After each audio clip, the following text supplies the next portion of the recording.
বুড়া হয়ে গেছে, চামড়া ভাঁজ পড়ে গেছে, বারে ভিতরে দাঁত একটাও নেই। ওই সেলুনের জায়গায় নামিয়ে দে, নামিয়ে দে। সেলুনের সে বুঝছেন তো ভাই, সেই ধার।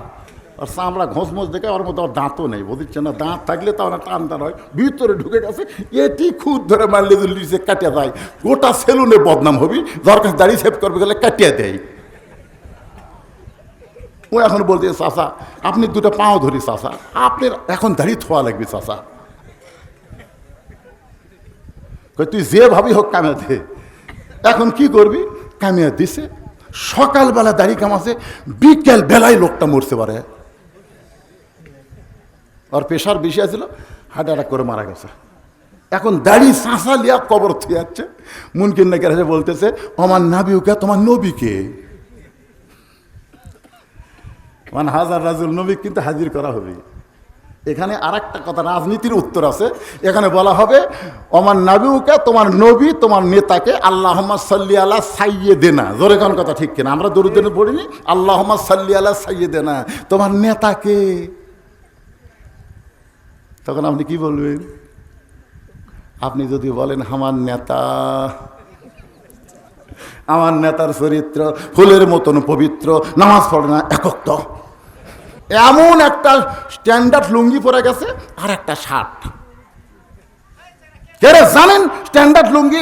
হঠাৎ যদি কারেন্ট যায় ঘরের মধ্যে কি হবে? মসজিদের মধ্যে কারেন্ট গেছে, ফ্যান গেছে, স্ট্যান্ডার্ড লুঙ্গি ঘামে উড়াতের সাথে জমে আছে, রুকুর থেকে যেই শেষ দাঁত গেছে ভাই প্রাপ, পেছনে ফেটে গেছে। এখন শার্ট থাকার কারণে দ্বিতীয় কাতার লোকে নামাজ হবে।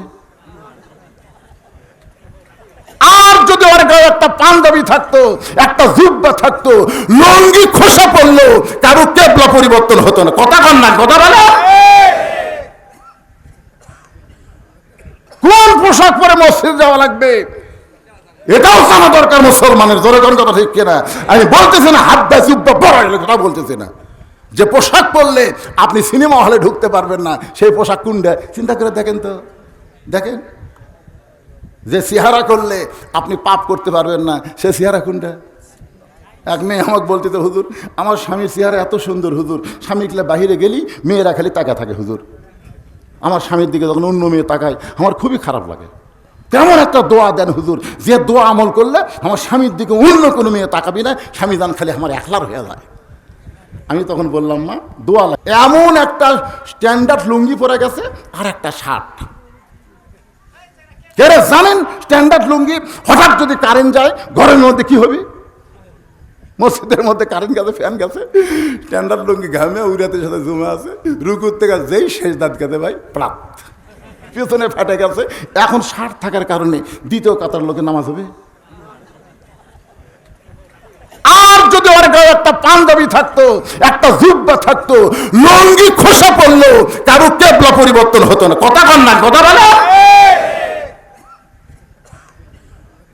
কোন পোশাক পরে মসজিদ যাওয়া লাগবে এটাও জানা দরকার মুসলমানের। জোরে কোন কথা ঠিক কিনা?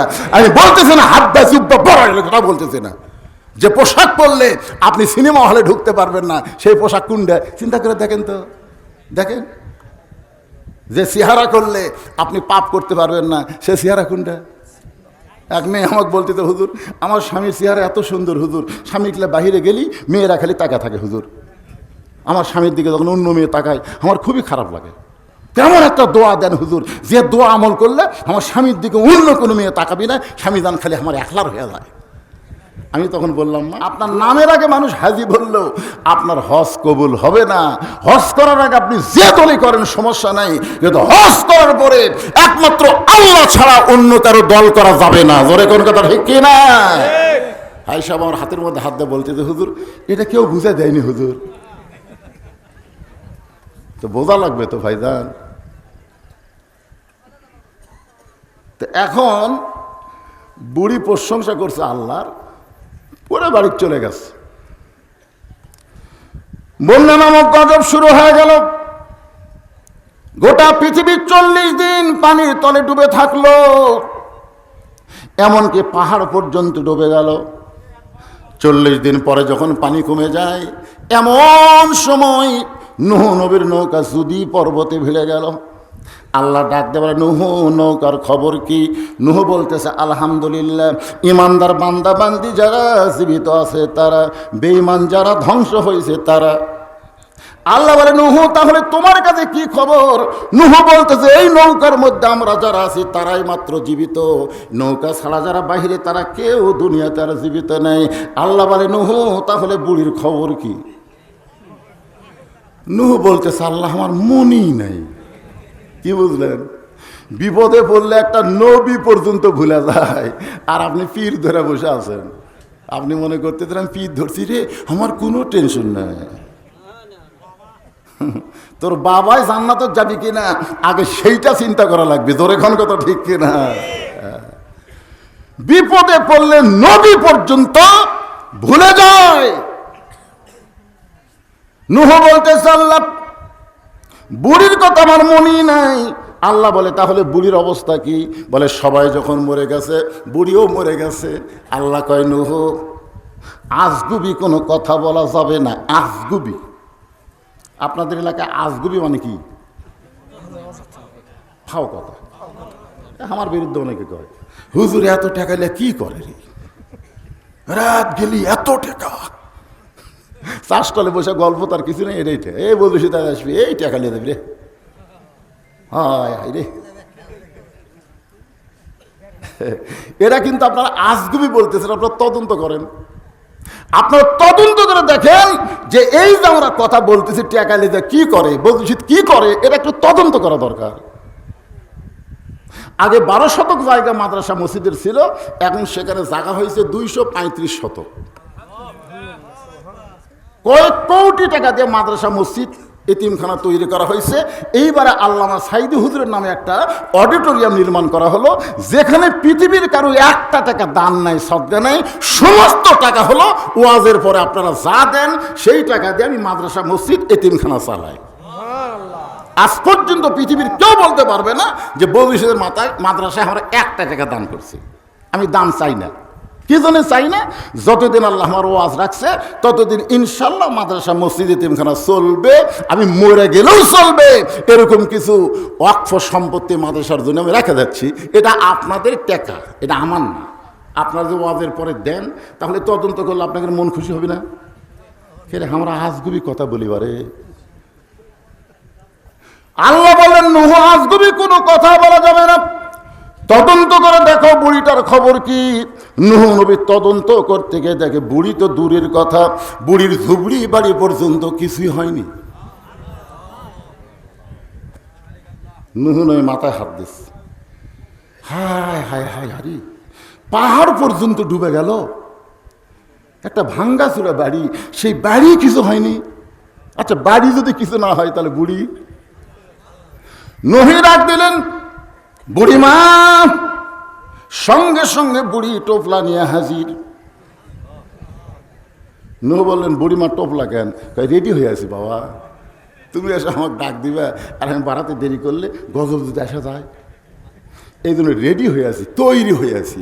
আল্লাহ বলেছেন লা তামুতুন্না ইল্লা ওয়া আনতুম মুসলিমুন, মুসলমান না হয়ে তোমরা মরো না, তোমাদেরকে মুসলমান হিসেবে তৈরি হয়ে থাকা লাগবে, কারণ যে কোনো সময় ডাক আসতে পারে। জোরে কার কথা ঠিক না? একটা গান আছিল না আগে, ডাক দিয়েছেন আল্লাহ আমারে রইব না আর বেশি দিন তোদের মাজার। এ যে ডাক দিয়েছেন দয়াল কবার চাচ্ছেন। দয়াল কি?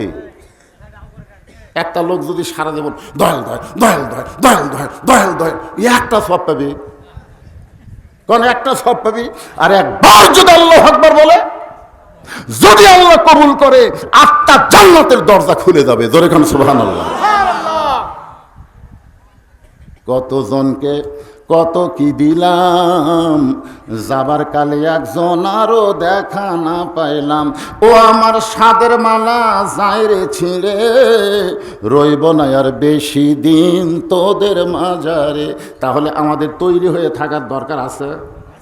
আল্লাহ বলতেছেন তৈরি হবার গেলে ইয়া আইয়ুহাল্লাযীনা আমানুত্তাকুল্লাহা হাক্কা তুকাতিহি ওয়া লা তামুতুন্না ইল্লা ওয়া আনতুম মুসলিমুন।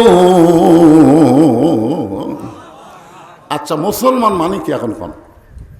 আল্লাহ বলতেছেন মুসলমান না হইয়া তোমরা যেন মরো না। তাহলে এখন আপনাদের বলা লাগবে মুসলমান মানে কি? মাঝে মাঝে নামাজ পড়ে নাকি? মুসলমান মানে এদিকে করছে কিন্তু আস্তে আস্তে করে। এটাকে আদা আদি না পুরাপুরি? উদখুলু ফিস সিলমি কি কাফা। এখানে নবীর পিছনে নামাজ পড়ে, সামনে কাতারে আবু বকরের ডান সাইডে। হয়তো আবু বকর রাদিয়াল্লাহু ডান সাইডে, নবীর পিছনে সামনে কাতারে নামাজ পড়ে।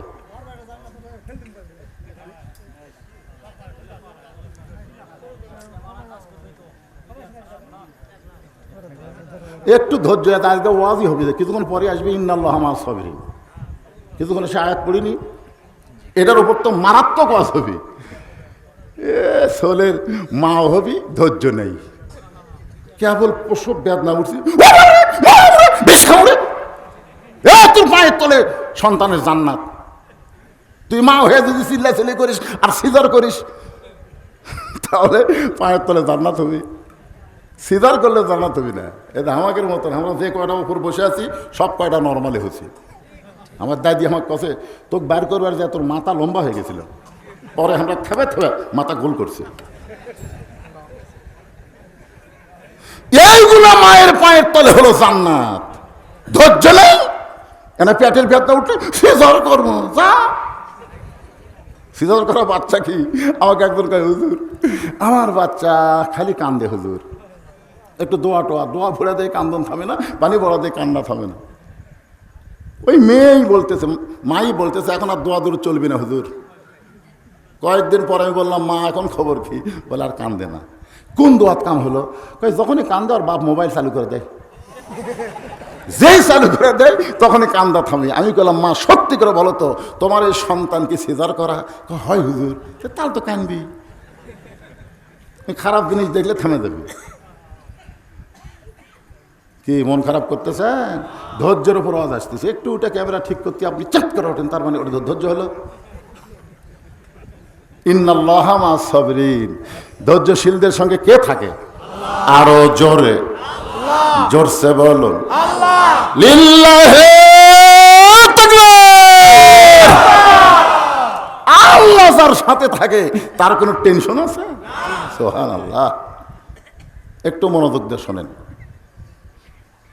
নূহ বললেন বুড়িমা বন্যা গজব হয়ে গেছে, গোটা পৃথিবী ধ্বংস হয়ে গেছে, অথচ আপনার বাড়িও কিছু হলো না, আপনারও কিছু হলো না।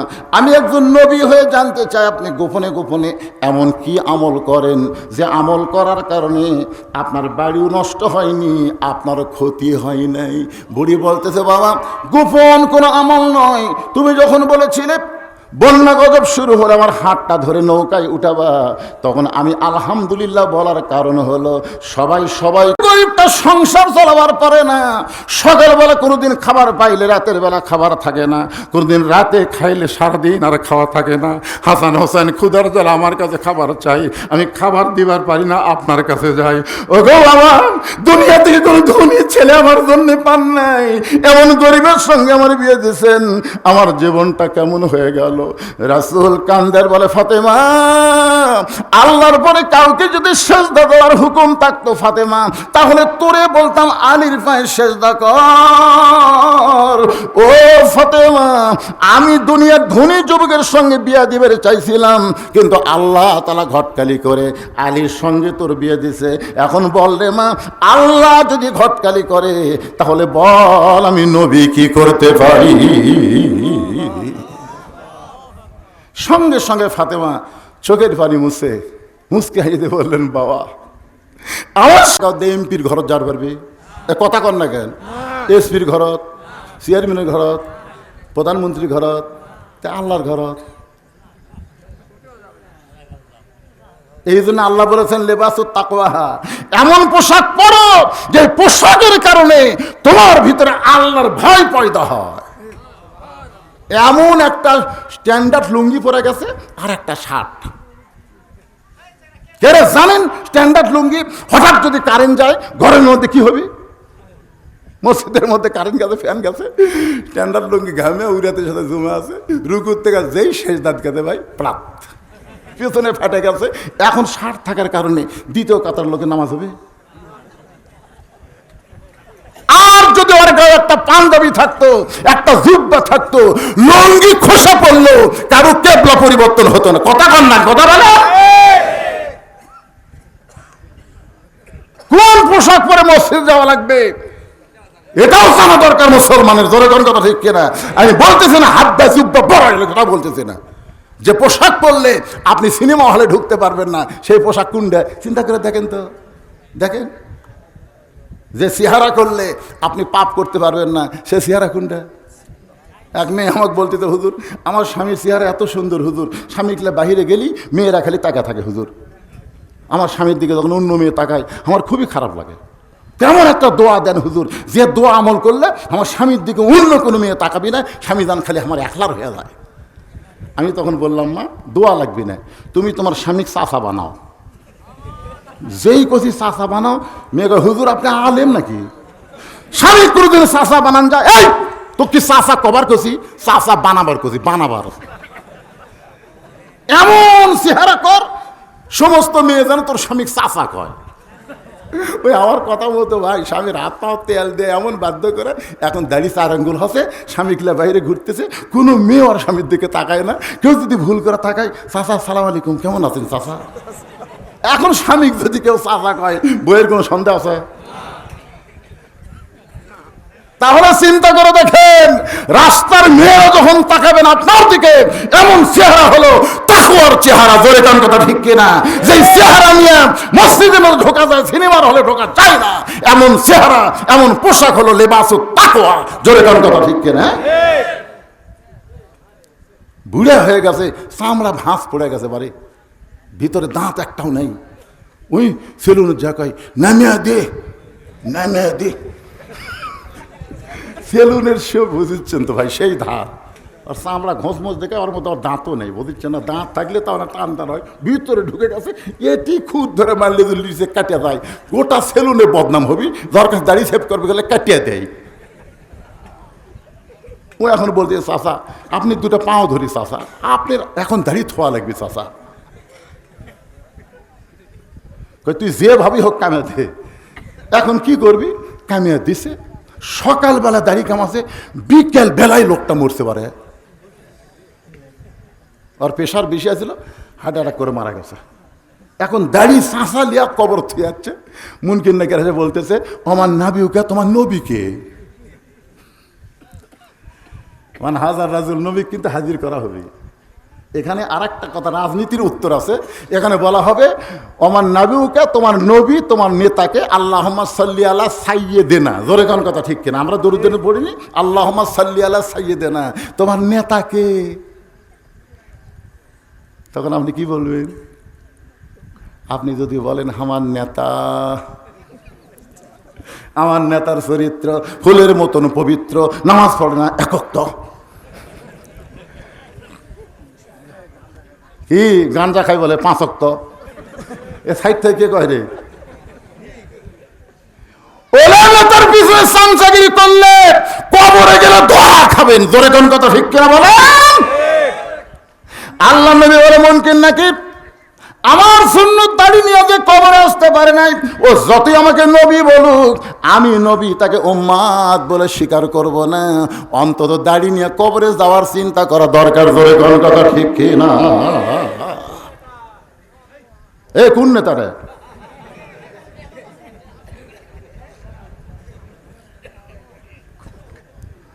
বহুদিন হলে আপনাকে এলাকাতে আসিনি, আপনার খুব ডাঁটের শ্রোতা পারে, খাড়া হয়ে থাকে ওয়াজ শুনতেছে, মানুষ 8 ঘন্টা খাড়াই থেকে পারে না।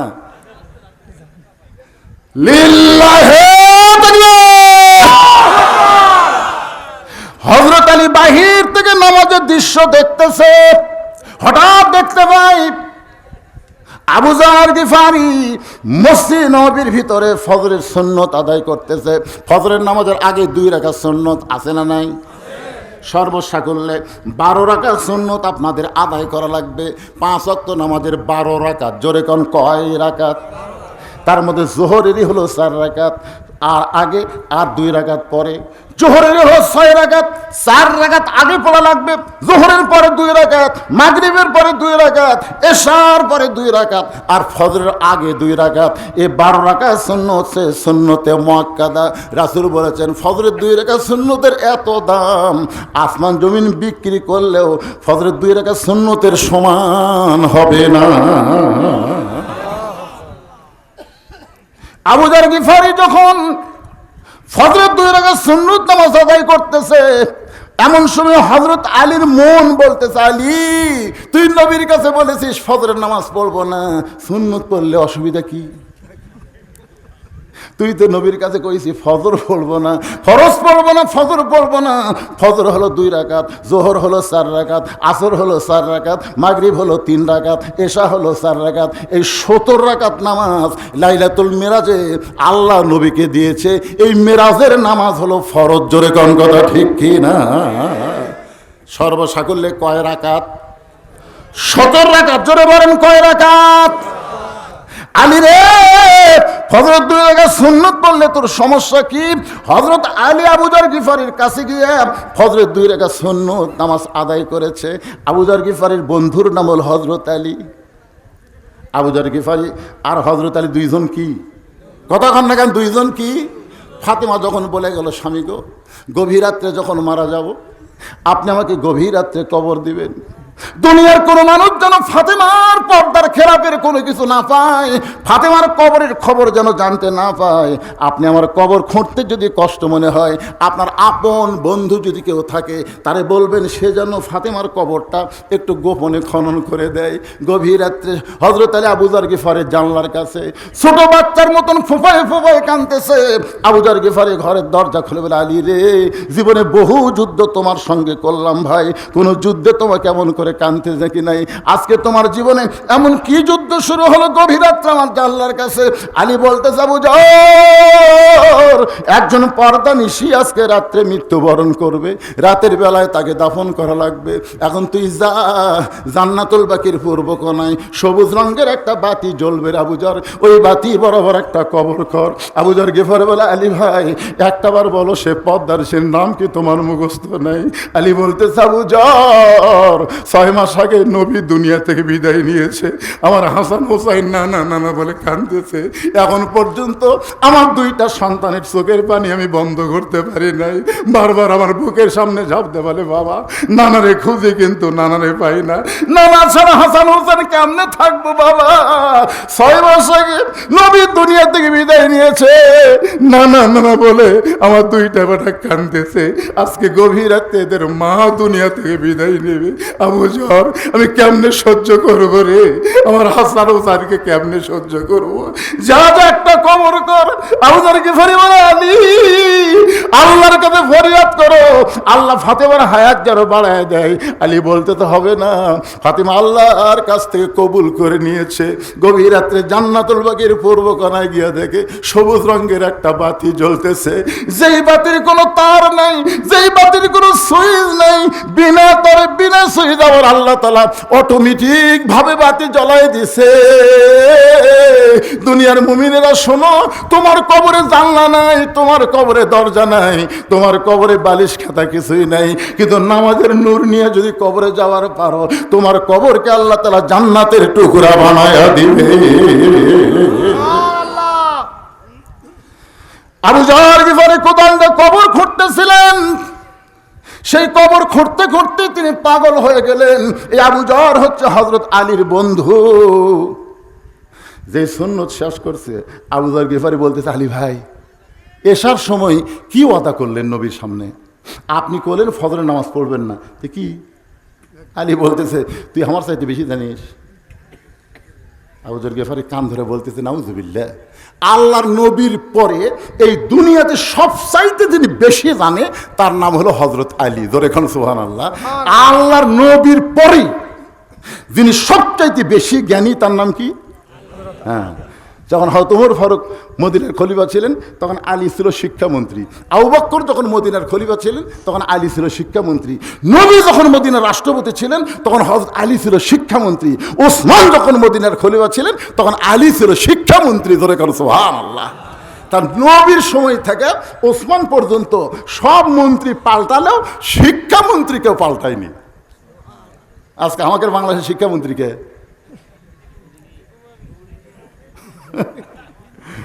এমনি স্বল্প সব কি হচ্ছে, পিঠের উপর ব্যাগ লিয়া পেশাব দিয়ে 40 লিখতেছে, একটা যন্ত্র ধরে আগে চায়ের পরে শূন্য। গালত হাত দিয়ে চিন্তা করি কিয়ামত হতে আর বেশি বাকি নাই। পেশাব দিয়ে লেখা, এটা কি মনে করছে? এই মারছে দৌড়, সামনে যা বললাম কি করলি? চাচা দোয়া করে নিয়ত করছি 100 লাখ মহ। আজকে পেশাব কম থেকে 40 পর্যন্ত লিখছি, 1 লেখে 2 শূন্য যেদিন দেবো সেদিন আমি সাকসেস। আমি কারণ কোন ক্লাসে পড়িস? কই ক্লাস 2 পড়িস চাচা। তো কেমনে পেশাব করা লাগে তোর স্যার তোকে শিখায়নি? পাগলা বসে থেকে পেশাব করবি, জায়গায় পেশাব করা যায়?